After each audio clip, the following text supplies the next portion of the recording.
Présentation de vœux au président de la République par intérim cet après-midi à Koulouba avec les forces vives du Mali et la presse, avec au centre de la cérémonie la crise du Nord.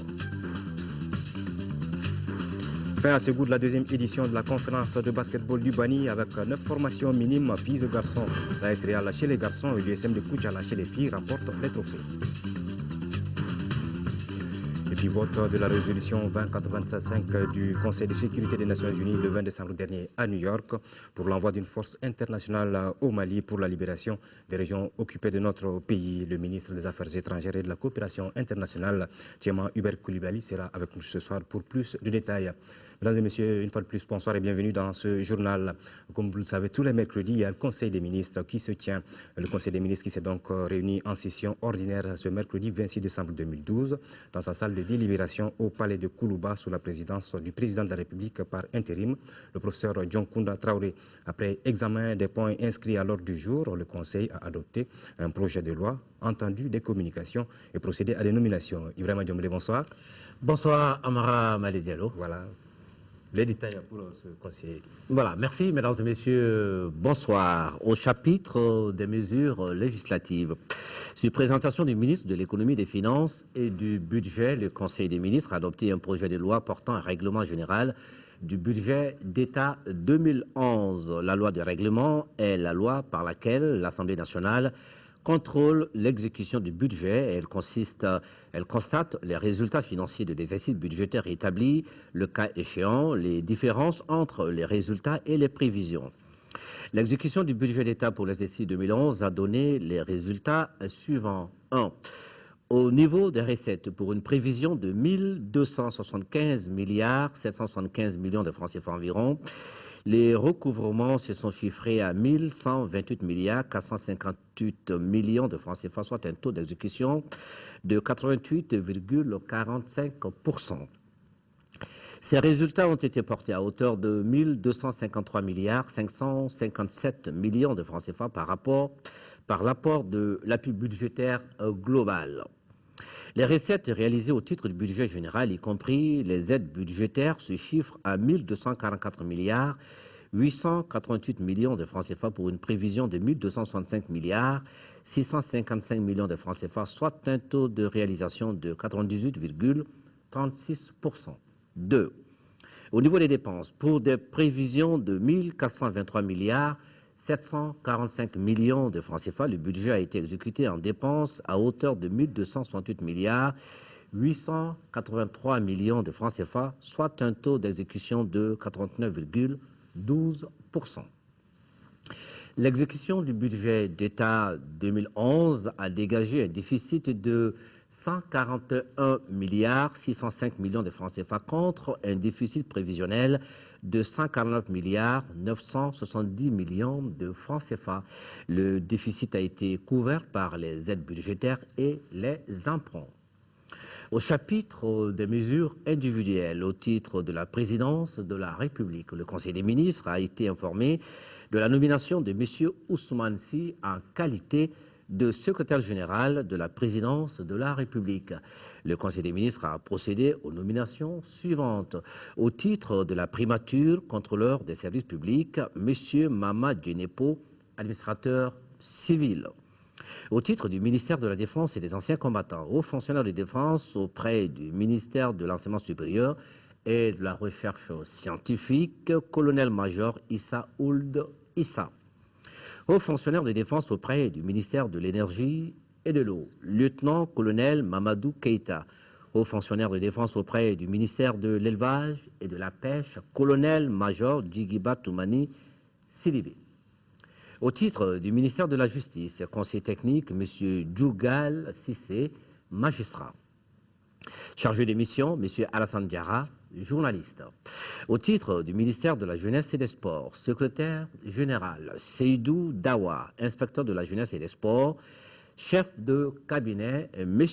Gouro Sidi Ali Diallo, manager de projet de développement, conseiller technique, M. Sekou Touré, administrateur de l'action sociale, M. Boubacar Traoré, inspecteur de la jeunesse et des sports, Mme Si Fatmata M. Babi, professeur de l'enseignement secondaire, Madame Salamatou Maïga, administrateur de l'action sociale, Monsieur Moussa Mouriké Traoré, professeur de l'enseignement supérieur, chargé de mission, Monsieur Mamadou Baba Traoré, juriste, Monsieur Moussa Bouli, journaliste, Monsieur Abdoulaye Touré, sociologue. Au titre du ministère des Affaires religieuses et du culte chargé de mission, M. Cheikh Abdourahmane Maïga, juriste. Au chapitre des communications, au titre du ministère de Mali de l'Extérieur et de l'intégration africaine, le Conseil des ministres a examiné une communication relative à l'état de la mise en œuvre du processus du mécanisme africain d'évaluation par les pairs MAEP au Mali, suite à la réunion du comité de coordination du 20 décembre 2012. Le mécanisme africain d'évaluation par les pairs MAEP est un mécanisme d'évaluation auquel les États membres de l'Union africaine adhèrent volontairement.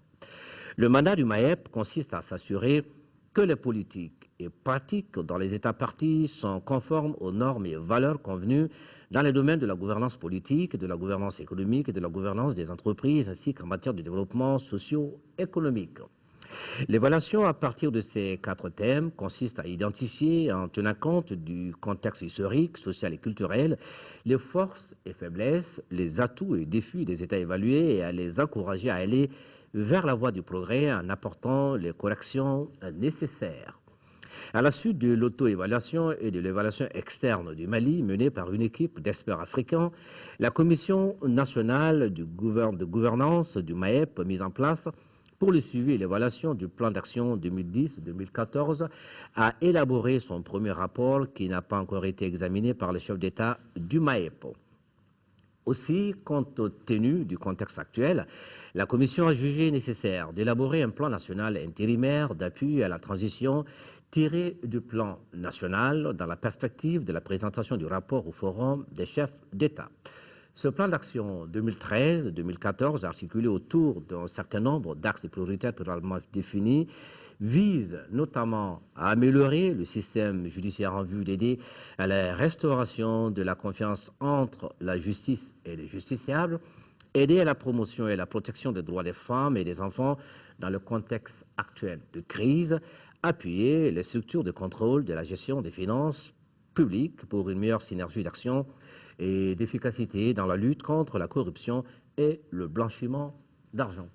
Voilà ce qu'il fallait retenir donc du Conseil des ministres de ce mercredi.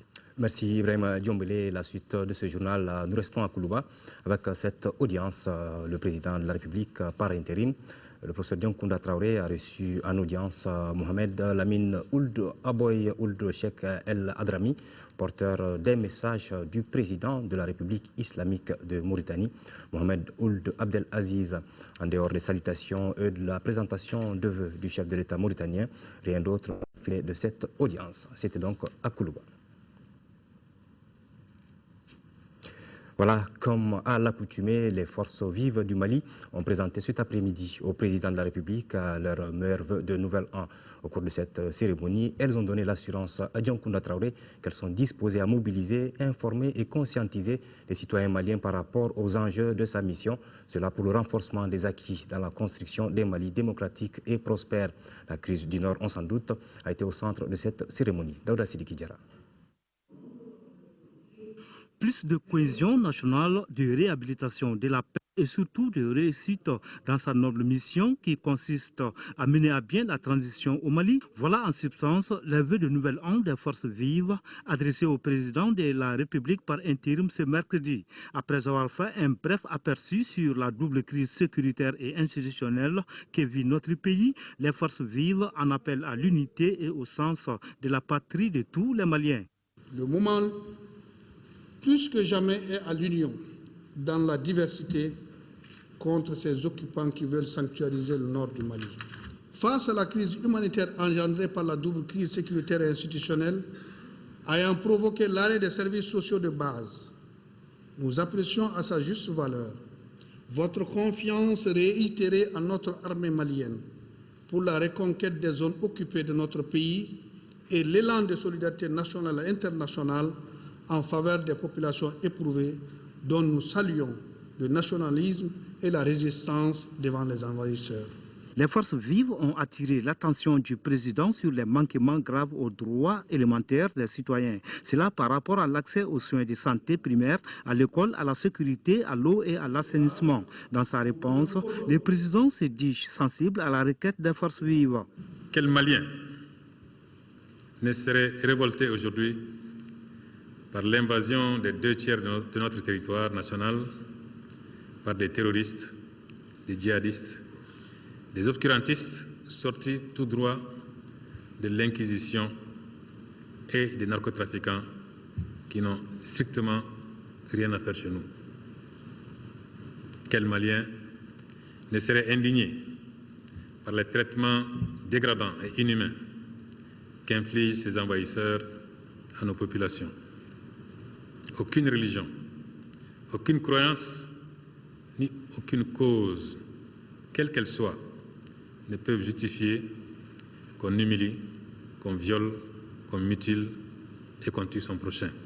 Nous ne saurions attendre, sans rien faire, que nos populations souffrent davantage de leurs méfaits, que le socle de notre nation éternelle se fragilise et s'écroule. C'est pour cela que des initiatives coordonnées, débouchant sur des actions vigoureuses, sont en cours pour nous en débarrasser définitivement. Le président par intérim engage tous les Maliens à faire usage du pardon afin qu'on aille à l'essentiel, c'est-à-dire libérer le nord de notre pays. Ainsi, nous pourrons mieux faire face à la double crise sécuritaire et institutionnelle qui a sérieusement affecté les tissus sociopolitiques, économiques et culturels de notre pays. Vous êtes d'ailleurs les premiers à nous interpeller sur la qualité et la disponibilité des services sociaux de base que les citoyens sont en droit d'attendre de l'État. À cet égard, je comprends et apprécie l'appel des forces vives de la nation à tous les Maliens et aux partenaires techniques et financiers à conjuguer leurs efforts pour reconquérir l'intégrité de notre territoire national. La société civile s'engage à œuvrer pour l'amélioration de la gouvernance publique, le renforcement du dialogue entre les Maliens. De même, elle réaffirme son engagement à contribuer à la construction d'un Mali démocratique fort qui sera en phase avec ses citoyens. Voilà, l'année qui s'achève voit la liberté d'expression menacée au Mali, qui traverse une des plus graves crises de son histoire.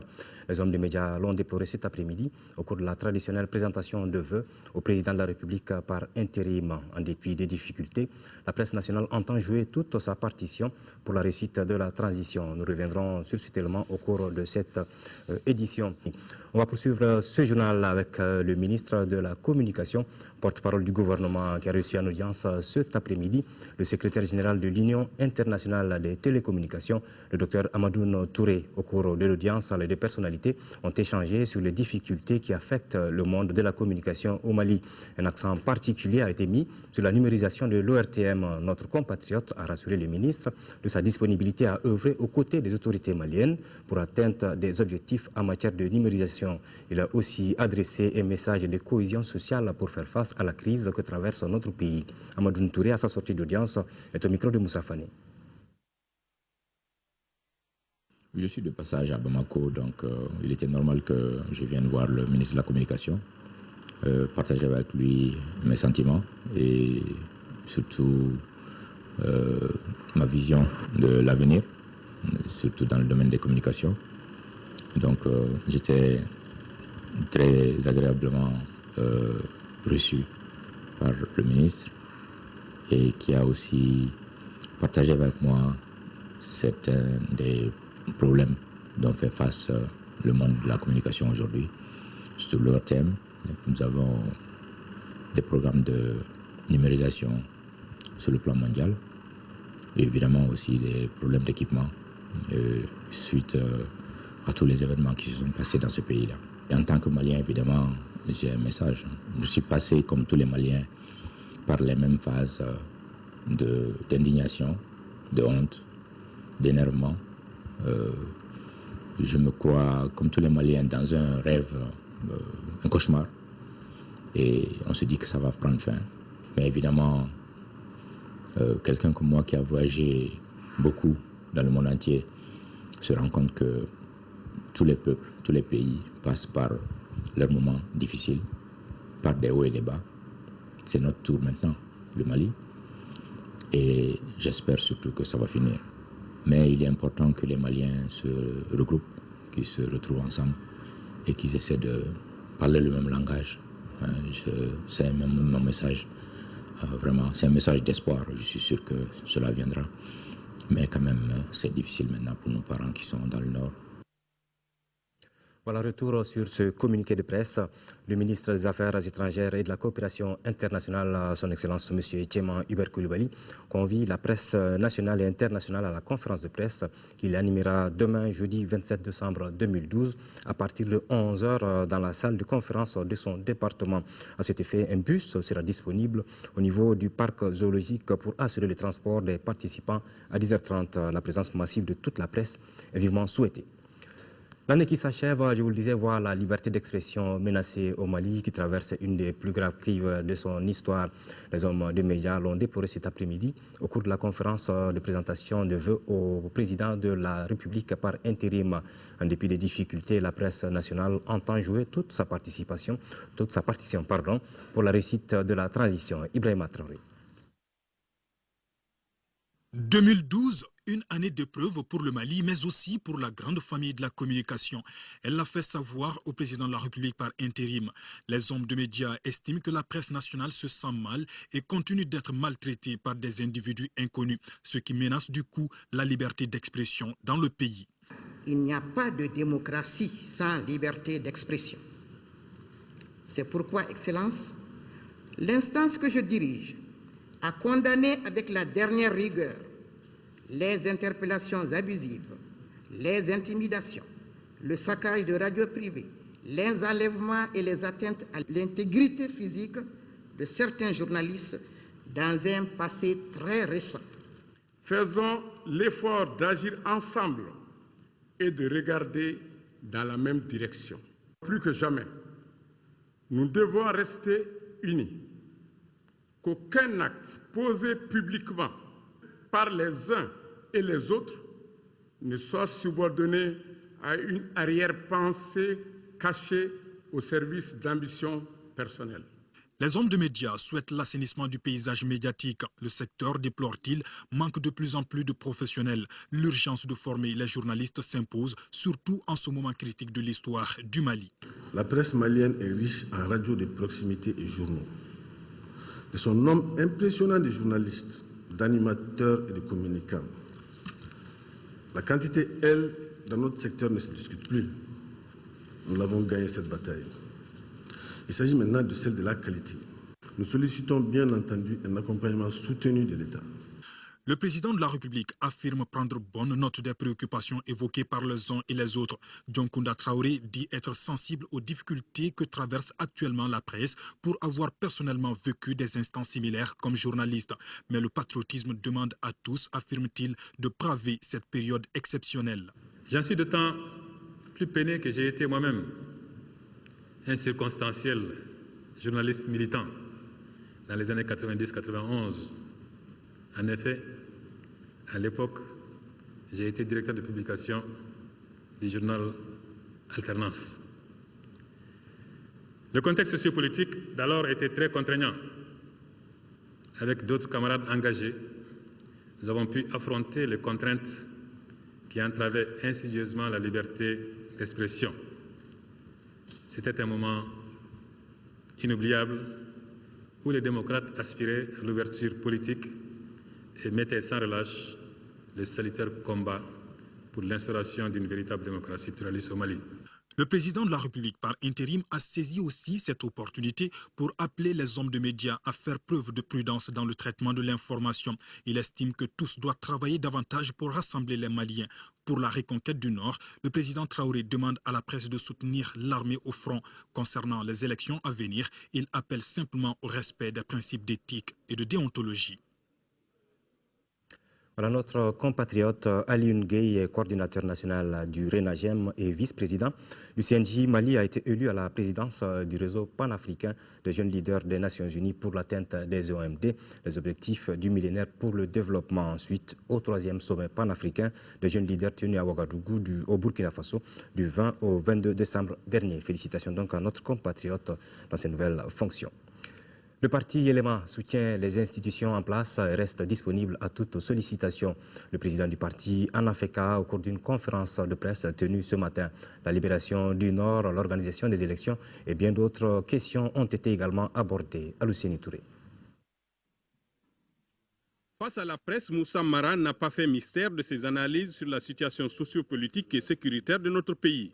Tout en reconnaissant les difficultés que traverse actuellement le Mali, le président du parti Yelema pense qu'il est possible d'y remédier pourvu que les Maliens acceptent de réaliser l'union sacrée autour des institutions actuelles. Nous devons travailler froidement, nous devons travailler avec intelligence, nous devons anticiper un certain nombre d'éléments importants pour nous en sortir. Nous ne devons pas forcément agir avec l'émotion.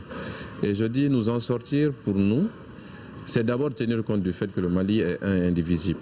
Et donc l'intégrité du territoire, le recouvrement de la souveraineté du Mali sur l'ensemble du territoire doit être la priorité numéro 1 du pays. Nos autorités doivent s'engager dans cette direction clairement et le faire savoir à tous nos partenaires. Ils doivent s'engager en privilégiant la négociation, en privilégiant aussi l'emploi de la force armée. Cette conférence de presse intervient au sortir de la conférence nationale du parti Yelema à Koulikoro.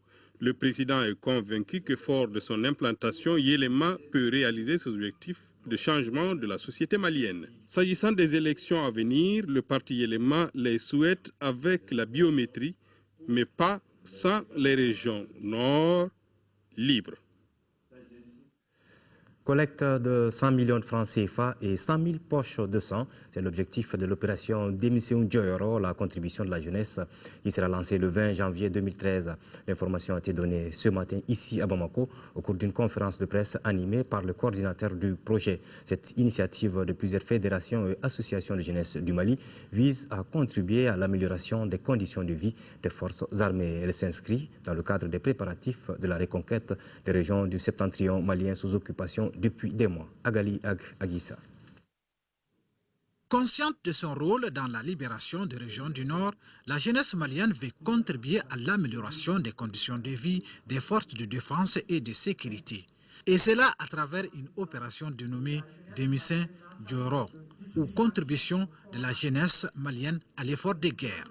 C'est en substance l'information donnée par les membres de la coordination du projet lors de cette conférence de presse. Ce projet porte sur deux activités principales. Premièrement, une campagne de dons de sang. Deuxièmement, une collecte de fonds et de dons de nature. Cette activité, dénommée Démission Djoyoro ou contribution de la jeunesse malienne à l'effort de guerre, vise comme objectif de contribuer à l'effort de guerre pour la libération des régions sous occupation. L'opération sera lancée le 20 janvier prochain pour 4 mois selon ses initiateurs. Mais comment rendre ce projet fiable et obtenir une plus grande adhésion des jeunes? Voilà des préoccupations soulevées par les journalistes. Il convient de préciser que cette idée qui émane des 13 fédérations et associations nationales de jeunesse bénéficie de l'accompagnement du ministère de la Jeunesse et des Sports à travers ses structures techniques. Par ailleurs, des campagnes de sensibilisation en direction des jeunes seront bientôt entreprises à travers les pays. Le ministre de l'administration territoriale, de la décentralisation et de l'aménagement du territoire convie en réunion les membres du comité de pilotage de l'audit, du fichier consensuel et de l'évaluation du RAVEC et ceux du comité technique dans la salle de conférence de son département le jeudi 27 décembre 2012 à 10 heures précises en vue de l'examen du rapport provisoire de la mission d'audit. Le ministre compte sur la bonne compréhension de tous. 13 nouveaux géomètres ont intégré ce matin le groupe des géomètres experts du Mali. Ils ont prêté serment à la cour d'appel de Bamako. Ces géomètres experts ont pour vocation la délimitation, le lotissement, le cadastre et tous les travaux topographiques. Un rôle qui a été clairement expliqué par le représentant du ministère public, Mamadou Lamine Koulibaly. Les nouveaux experts géomètres ont été envoyés à l'exercice de leurs fonctions par Moussa Sarra Diallo, qui a présidé la cérémonie de prestation de serment. Le budget 2013 de l'Institut national de recherche en santé publique INRSP s'élève à près de 2,150,500 000 francs CFA. Avec ce budget, la structure doit apporter de nombreuses innovations, relever deux grands défis. Ainsi en ont décidé les administrateurs de l'INRSP qui se réunissent depuis ce matin pour la 39e fois. Ils ont également adopté le procès-verbal de la session dernière avant le rapport d'activité financier 2012 qui s'élève à 2,433,600 000 francs CFA. Tiemogo Sagar. Au cours de cette 39e session, les administrateurs ont adopté le procès-verbal de la session dernière, le rapport d'activité et financier au 30 novembre. En 2012, les recettes et les dépenses équilibrées de l'Institut national de recherche en santé publique s'élèvent à près de 2,433,600 000 francs CFA. Avec ce budget, la structure a pu réaliser, entre autres, des travaux de réhabilitation, de construction, d'aménagement, d'installation de logiciels, mais aussi l'application du projet d'établissement et de manuel de procédure.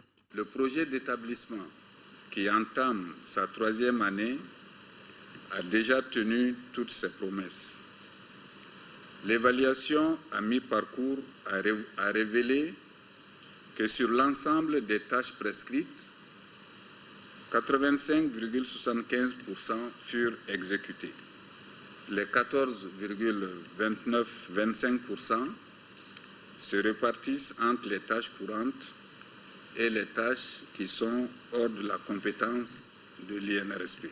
Les administrateurs ont déploré l'inadaptation des laboratoires aux normes de sécurité en vigueur, le manque de connexion à Internet haut débit stable, l'insuffisance de techniciens, la rupture de stock et la vétusté de certaines infrastructures. C'est pourquoi en 2013, les défis identifiés par la session ont pour nom la formation des chercheurs et la constitution d'équipes fortes. Ce qu'on a l'habitude de faire, généralement, c'est la formation des chercheurs à la méthodologie de la recherche, à la rédaction scientifique. Mais cela se fait généralement en théorie. Mais la grande innovation pour 2013 va être de le faire en pratique. La session a enfin adopté le projet de budget programme 2013 qui s'élève en recettes et en dépenses à près de 2,150,500 000 francs CFA. 5e conseil d'administration de la Société malienne de gestion de l'eau potable, SOMAGEP. C'était ce matin au siège de la structure. Les administrateurs devront examiner les projets du budget d'exploitation et d'investissement 2013 et arrêter les comptes de l'exercice 2012. On peut retenir que malgré la situation sociopolitique du pays, la SOMAGEP a enregistré d'importantes avancées, notamment en garantissant la continuité du service clientèle. Ndeye Sissoko. L'eau est une ressource rare et indispensable à la vie et au développement socio-économique d'un pays. L'alimentation, la santé et toutes les activités humaines dépendent de sa disponibilité en quantité et qualité suffisantes. C'est la principale mission de la Société malienne de gestion de l'eau potable SOMAGEP SA qui, après 2 ans d'existence, est présente sur l'ensemble du pays. La SOMAGEP SA prévoit en 2013, en plus de la création de 4 nouveaux points d'accueil clientèle à Bamako, la consolidation des acquis. L'exercice 2013 sera singulièrement marqué par le renforcement de la capacité de production des installations par les nouveaux projets structurants réalisés par la Société des patrimoines, la SOMAPEP SA. Deuxièmement, l'achèvement de l'internalisation de la gestion clientèle par la clôture de l'implémentation du logiciel de gestion intégrée ERP et la création des nouveaux points d'accueil clientèle. Quant aux perspectives 2013, elles s'accentueront autour des augmentations des capacités de production. Le volume d'eau produite sera de 92,8 millions de mètres cubes, en augmentation de 3,10% par rapport à 2012. Le taux de facturation sera de 74,5%, en augmentation de 4,69% par rapport à 2012. En ce qui concerne le budget d'investissement, il s'établit à 3,67 milliards de francs CFA. Il convient également de noter que malgré la crise, les populations des régions du Nord sont alimentées correctement en eau et cette consommation ne fait l'objet d'aucune facturation, ce qui est un manque à gagner pour la société qui souhaite néanmoins faire preuve de solidarité. S'agissant d'une augmentation des tarifs, les consommateurs peuvent se rassurer. Il reste de 113 francs CFA le mètre cube pour la tranche sociale, un tarif parmi les plus bas de la sous-région. Un autre conseil d'administration, la 4e et dernière du district.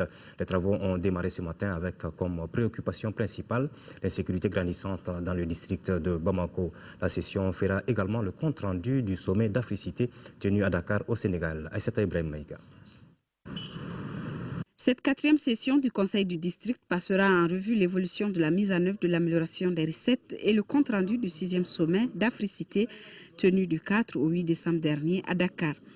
La dernière session de l'année met un accent particulier sur l'insécurité grandissante dans le district et les voies et moyens pour l'éradiquer.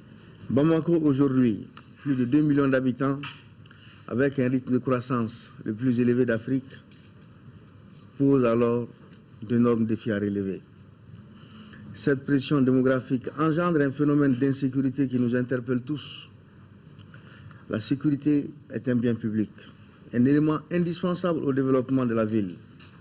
C'est pour cette raison que l'implication de chaque conseiller, de chaque citoyen s'avère nécessaire afin que nous puissions reconnaître la paix et la quiétude. D'où la présence des principaux responsables de la sécurité du district à cette session. Dans ces derniers temps, suite aux événements qui sont survenus, la situation sécuritaire s'était un peu dégradée. Ce qui a préoccupé les autorités, on organise en commun des patrouilles de grandes envergures. Ensuite, chacun à son niveau effectue des patrouilles sectorielles qui sont des patrouilles continues de tous les jours. Certainement que ce conseil va apporter de nouvelles idées pour une nouvelle vision à la cité des Trois Caïmans cette veille de Nouvel An. Irimadio dispose depuis ce matin d'une unité de récupération nutritionnelle intensive Ureni. Cette structure sanitaire prendra en charge les cas de malnutrition aiguë sévère avec complications chez les enfants de moins de 5 ans. Logés dans l'enceinte du centre de santé communautaire de Irimadio, l'unité devra contribuer à la lutte contre la malnutrition ou la faim invisible. La réalisation de ce service s'inscrit dans le cadre du projet intégré d'appui à la lutte contre la malnutrition. Ramata Konaté a suivi cette cérémonie d'inauguration. Voici son reportage. Avec l'inauguration de l'unité de récupération nutritionnelle intensive, en abrégé Ureni, c'est un nouvel espoir qui naît à Irimadio, en commune 6 du district de Bamako. L'unité devra s'occuper de la prise en charge des cas de malnutrition sévère avec complications chez les enfants de 0 à 5 ans. Ces enfants y seront hospitalisés pendant 1 à 2 semaines pour suivre des traitements médico-nutritionnels. Le traitement nutritionnel ici, ça se fait avec le lait. Donc il y a 2 sortes de lait, le lait F75 et le lait F100. Donc après, le lait F75, donc après ça, le lait F100. Donc c'est avec ce lait que l'enfant commence à prendre du poids. Donc maintenant, à travers ce lait, si l'enfant a le lait F100, donc on essaie d'introduire le plan Pinot. Donc pour que si l'enfant prend le plan Pinot, que l'enfant n'a pas d'autres problèmes, donc l'enfant quitte maintenant à l'Ureni. Tout est gratuit, même les repas des accompagnants, c'est gratuit. Une gratuité rendue possible grâce à l'ONG Action contre la faim en collaboration avec les autorités sanitaires. Ce projet Ureni a été financé entièrement par l'ACEF à l'auteur de 8 466 693 francs CFA avec l'offre de l'ancien bâtiment comme contribution de l'ASACO. La réalisation de cette unité à Irimadio s'explique par la fréquence des cas de malnutrition dans la zone. De février à novembre dernier, par exemple, le CESCOM a enregistré 207 cas de malnutrition aiguë sévère, dont 10 cas compliqués. Ce fléau est à combattre puisqu'il a des conséquences néfastes sur l'épanouissement de l'enfant. La malnutrition compromet gravement et irrémédiablement le développement physique et intellectuel de ces enfants. Elle compromet leur chance de bien apprendre à l'école et plus tard d'accéder à un emploi. L'Ureni de Irimadio a une capacité d'accueil de 6 lits d'hospitalisation. On va boucler cette édition avec du sport, du basketball notamment. La deuxième édition de la conférence du Bani a pris fin hier après-midi au stade municipal de Ségou durant 3 jours. Cette conférence a réuni au total 9 équipes minimes en filles et garçons. C'est l'AS Real de Bamako en garçon qui est sorti vainqueur devant l'AS Commune 3, 34-31. Et chez les filles, c'est le centre d'animation sportive de Sévaré qui s'est incliné devant l'USM de Koudjala, 23-25. Envoyé spécial à Ségou, à Sassoumaré. Les lampions se sont éteints sur la deuxième édition de la conférence du Bani à Ségou. Ce tournoi sous forme de championnat a regroupé 9 équipes minimes filles et garçons dont les joueurs sont âgés de 7 à 14 ans. Il s'agit chez les filles du stade malien de Bamako, Sacré-Cœur de la commune 5, USM de Koutiala et Casse de Sévaré. Et en garçon, AS Real de Bamako, la commune 3 du district de Bamako, AS Biton de Ségou, le Debo Club de Mopti et le centre Falais de Ségou. Durant 3 jours, la cité des Balanzans a vécu avec ses petits génies du basket qui ont montré du beau spectacle et ont prouvé qu'ils ont du talent et de l'avenir. Des préliminaires jusqu'au final, pas la moindre défaite pour l'AS Real garçon et l'USM filles de Koutiala. D'abord, chez les garçons, l'AS Real habillé en noir et blanc avait comme adversaire la commune 3. Le duel des Bamakois a tourné en faveur des Noirs et Blancs, qui était la meilleure équipe du tournoi à l'image de son trio magique, Fousseni Dieng, Siriman Kanouté et Alpha Oumar Diallo. Ils ont fait vibrer le terrain du stade municipal de Ségou en battant la commune 3 34-31 qui n'a pas aussi démérité. La seconde finale, celle des filles Casse de Sévaré en rouge et USM de Koutiala, était un duel très attendu, car les deux formations s'étaient retrouvées auparavant et le dernier mot est revenu à l'USM de Koutiala. Dans cette finale, le Casse de Sévaré pouvait prendre sa revanche, mais les filles de l'USM plus en jambes vont casser le suspense après des parités jusqu'aux dernières secondes et gagnent de justesse 25-23. Quelques joueurs et équipes se sont fait distinguer. L'équipe Fair Play garçon a été la plus jeune équipe du tournoi, l'AS Biton de Ségou et le Sacré-Cœur en filles. Alpha Oumar Diallo du Real est meilleur marqueur avec 45 points et meilleure marqueuse Mariam Diarra du Casque de Sévaré, 34 points. Les révélations filles et garçons, Abibatou Diarra du CAS et Fousseni Dieng de l'AS Real. Les deux premières, USM de Koutiala et l'AS Real, ont reçu chacune 100 000 francs CFA et CAS de Sévaré et la commune 3, 50 000 francs CFA. Un pari bien réussi pour la cité des Balanzans. Voilà cette annonce avant de boucler définitivement cette édition. Caille sur le chemin de la croix, c'est le thème de l'émission Caille d'hier de ce soir. Dans cette émission, Abbas Fambogouri Traoré nous parle de l'avènement et de l'évolution du christianisme dans la région de Caille. Caille d'hier, c'est à partir de 21h30. Voilà, c'est tout pour cette édition. Merci de l'avoir suivi. Demain, 10h, 13h, Mohamed Touré. Je serai là pour les éditions du soir en attendant. Et on s'en cesse pour nos compatriotes vivant dans les régions du Nord sous occupation. Une pensée de soutien et de réconfort. Merci, à demain.